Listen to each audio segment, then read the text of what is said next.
একজন ধার্মিক রোজাদার স্ত্রী দেখলেন তার বেনামাজি স্বামীর কবরে আযাব হচ্ছে। তারপর তার স্ত্রী এমন কি করলেন যে আল্লাহ তাআলা তার স্বামীর কবরের আযাব মাফ করে দিলেন, এবং কেন সেই ধার্মিক স্ত্রী সেজদা অবস্থায় মৃত্যুবরণ করেছিল। তারপর যা হয়েছিল তা শুনলে আপনাদের অন্তরাত্মা কেঁপে উঠবে। এক গ্রামে এক স্বামী স্ত্রী বাস করত। স্ত্রী ছিল অত্যন্ত ধার্মিক। তিনি সব সময় আল্লাহর ইবাদতে মগ্ন থাকতেন, সব সময় 5 ওয়াক্ত সালাত আদায় করতেন, রমজান মাসে রোজা রাখতেন এবং সৎ পথে চলতেন। কিন্তু ওই স্ত্রীর স্বামী ছিল একজন বেনামাজি ব্যক্তি, যে 1 ওয়াক্ত নামাজও আদায় করত না, এমনকি রমজান মাসের রোজাও রাখত না। তবে ওই স্বামী তার স্ত্রীকে অনেক পরিমাণে ভালোবাসত। আল্লাহর দেওয়া সকল ফরজ বিধান ঠিকমতো পালন না করলেও তার স্ত্রীর প্রতি ছিল অগাধ ভালোবাসা। সে সব সময় তার স্ত্রীকে সম্মান করত, শ্রদ্ধা করত এবং তার স্ত্রীর সকল চাহিদা বেশ ভালোভাবেই পূরণ করত। তাদের মধ্যে বেশ ভালোবাসাই ছিল। কিন্তু তার স্ত্রী সব সময় তার স্বামীকে বলতো, আপনি দয়া করে নামাজ আদায় করুন। নামাজ হলো আল্লাহ তাআলার ফরজ বিধান। 1 ওয়াক্ত নামাজ যদি কেউ ইচ্ছাকৃতভাবে বাদ দেয় তবে সে কাফেরে পরিণত হবে, পরকালে তাকে কঠিন আযাব ভোগ করতে হবে। কিন্তু স্বামী তার স্ত্রীর এসব কথায় কোনো পাত্তাই দিতেন না। তিনি সর্বদাই নিজের খেয়াল খুশি মতো চলতেন। 1 ওয়াক্ত নামাজও সে আদায় করত না। রমজান মাস চলে এসেছিল। স্ত্রী প্রতিদিনই নামাজ আদায় করত এবং রোজাগুলি ঠিক মতো রাখত। তখন সেই স্ত্রী তার স্বামীকে বলতো, অন্তত রমজান মাসটা আল্লাহর ইবাদত করে কাটান। তখন স্বামী বলতো, আমি পারবো না, তুমি তোমার ইবাদত করো এবং আমার জন্য দোয়া করবে, তাহলে আল্লাহ আমাকে ক্ষমা করে দিবেন। সেহরির সময় যখন হতো তিনি তখন তার স্বামীকে ডাকতে যেতেন, কিন্তু তার স্বামী তার কোনো কথাই শুনতেন না। সে সর্বদাই ঘুমে মগ্ন থাকত। সে রমজান মাসে একটি রোজাও রাখত না। এক কথায় ওই বেনামাজি ব্যক্তি আল্লাহর ফরজ বিধান সম্পর্কে এতটাই উদাসীন ছিল যে সে কোনো কিছুই ঠিকভাবে পালন করত না এবং আল্লাহ তাআলাকেও ভয় করত না। যখন সেহরির সময় হতো তখন স্ত্রী তার স্বামীকে উঠাতে যেত আর বলতো, দয়া করে আজকে সেহরি করে নিন এবং রোজাটা রাখুন, আপনার অন্তর প্রশান্তিতে ভরে যাবে। 1 ওয়াক্ত নামাজ পড়ে তো দেখুন, আল্লাহ তাআলা আপনার অন্তর নূরে ভরিয়ে দিবেন। আমি চাই আপনি 5 ওয়াক্ত সালাত আদায় করুন, রমজানে রোজা রাখুন, আল্লাহর সমস্ত ফরজ বিধান মেনে চলুন। আপনি যেমন এই দুনিয়াতে আমাকে ভালোবেসে আগলে রেখেছেন, আমি চাই জান্নাতেও ঠিক এই একই রকম ভাবে থাকতে।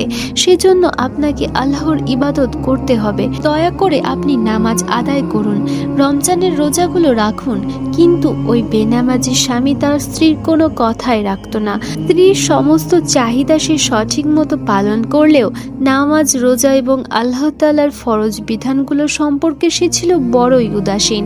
এভাবে কয়েক বছর কেটে যায়। স্ত্রী সর্বদাই তার স্বামীকে আল্লাহর পথে আহ্বান করে, কিন্তু তার স্বামী প্রত্যেকবারই প্রত্যাখ্যান করে।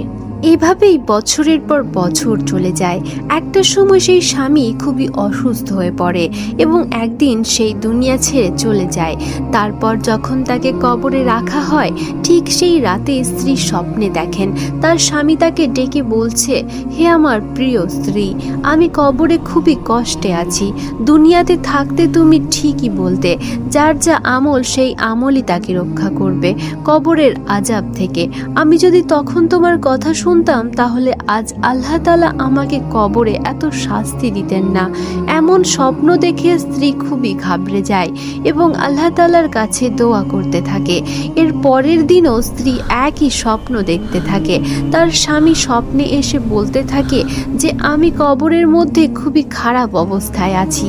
আল্লাহ তাআলা আমার কবরের মধ্যে জাহান্নামের আযাব দিয়ে রেখেছেন। আমি যদি দুনিয়াতে তোমার কথা শুনতাম, ঠিকমতো নামাজ পড়তাম, রোজা করতাম, তাহলে হয়তো আজকে আমার এই অবস্থা হতো না। আমি খুবই কষ্টে আছি। এভাবে এই একই স্বপ্ন 3 দিন ধরে ওই স্ত্রী দেখে। এমন স্বপ্নের ব্যাখ্যার জন্য সেই স্ত্রী একজন ইমাম সাহেবের কাছে যায়। সেই ইমাম সাহেব তখন বলে, তোমার স্বামী নিজের কৃতকর্মের জন্য কবরে আযাব ভোগ করছে। তুমি চাইলে এখন তার জন্য বেশি বেশি ইস্তেগফার করতে পারো এবং আল্লাহর কাছে তার জন্য ক্ষমা প্রার্থনা করতে পারো ও দান সাদকা করতে পারো। এতে মহান আল্লাহ নিশ্চয়ই তার প্রতি দয়া করে কবরের আযাব মাফ করবেন। তারপর ওই স্ত্রী তার স্বামীর জন্য নফল ইবাদত করতে থাকে এবং অনেক দান সাদকাও করতে থাকে। একদিন ওই স্ত্রী প্রতিবারের মতো সালাত আদায় করছিল, কিন্তু সেজদারত অবস্থায় সেও হঠাৎ করে মৃত্যুবরণ করলো। তার মৃত্যুতে তার মা খুবই শোকাহত হলো। তার মা কিছুতেই বুঝে উঠতে পারছিল না যে তার মেয়ে নামাজরত অবস্থায় কিভাবে মৃত্যুবরণ করলো। স্বামীর সাথে সাথে স্ত্রীও দুনিয়া থেকে বিদায় নিল। একদিন তার মা যখন রাতে ঘুমিয়েছিল, তখন তার স্বপ্নে তার মেয়ে এসে তাকে দেখা দিল আর বলল যে, মা, তুমি আমার জন্য খুবই কষ্ট পাচ্ছ। তুমি কষ্ট পেও না, কেননা মহান আল্লাহ তাআলা আমাকে আমার স্বামীর সাথে জান্নাতে রেখেছেন। আমরা খুবই শান্তিতে আছি। তুমি কি জানতে চাও কিভাবে হঠাৎ করে আমার মৃত্যু হলো? তখন স্বপ্নের মধ্যে মেয়েটির মাও জানতে চাইল কিভাবে সে হঠাৎ করে মৃত্যুবরণ করলো। তখন মেয়েটি সেই স্বপ্নে বলল, আমি যখন নামাজরত অবস্থায় ছিলাম তখন আমার কল্পনার মধ্যে আমার স্বামী আসে। সে খুবই সুন্দর পরিষ্কার পরিচ্ছন্ন নুরানি পোশাক পরে আমার সামনে আসে আর সে আমাকে বলতে থাকে, হে প্রিয় স্ত্রী, আল্লাহ তোমার দান ও দুয়ার কারণে আমার কবরের আযাব মাফ করে দিয়েছেন এবং আমাকে জান্নাতের শান্তি দান করেছেন। এখন আমি আর একা ফিরব না, তোমাকেও আমার সাথে নিয়ে যেতে এসেছি। এবং ঠিক তখনই মহান আল্লাহ তাআলা আমার প্রাণ এই দুনিয়া থেকে তুলে নেন। মেয়েটির মা এই স্বপ্ন দেখে মহান আল্লাহ তাআলার কাছে নামাজ পড়ে শুকরিয়া আদায় করতে থাকে এবং বলেন, আল্লাহ তাআলা নিশ্চয়ই মহান, তিনি অত্যন্ত ক্ষমাশীল। প্রিয় ভিউয়ার্স, আর যা কিছুই হয়ে যাক না কেন, কখনোই আল্লাহ তাআলার ফরজ বিধান অমান্য করা উচিত না। আল্লাহ তাআলা আমাদের সহি বুঝ দান করুন। সকলে ভালো থাকবেন। আসসালামু আলাইকুম।